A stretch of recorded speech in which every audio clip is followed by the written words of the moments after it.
Friends, இன்றைக்கி நான் வந்து தேங்காய் சட்னி எப்படி பண்ணலான்னு பார்க்கலாம். அதுக்கு தேங்காவை உடச்சி இந்த மாதிரி சின்ன சின்னதாக கட் பண்ணி வச்சுக்கோங்க. அடுத்து 2 பல் பூண்டு போட்டுக்கோங்க. அதுக்கப்புறம் சின்னதாக ஒரு துண்டு இஞ்சி போட்டுட்டு பச்சை மிளகா, இது வந்து பச்சை மிளகா தான், ஆனால் சிவப்பாயிடுச்சு.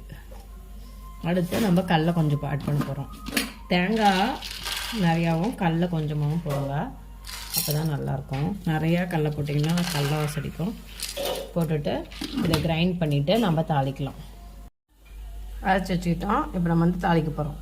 தாளிப்புக்கு என்னென்ன பண்ணலான்னு பார்க்கலாம். ஸ்டவ் பற்ற வச்சுக்கோங்க.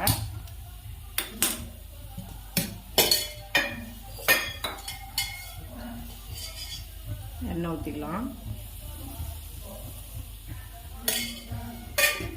நல்லா எண்ணெய் காயிட்டோம். அதுக்கப்புறம் நம்ம கடுகு போட்டு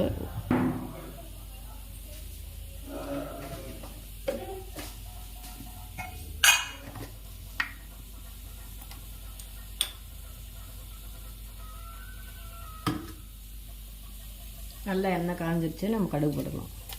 உளுத்தம்பருப்பு, கடலைப்பருப்பு,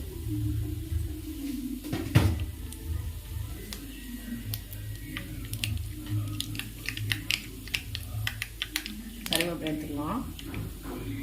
கருவேப்பிலை போட்டு தாளிச்சிடலாம்.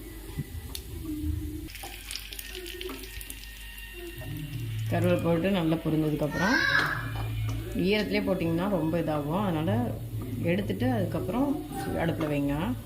இப்போ நம்ம வந்து தாளிப்பு வந்து சட்னி ஆட் பண்ணிக்கலாம். சட்னி ஊற்றிக்கலாம். சுவையான தேங்காய் சட்னி ரெடி.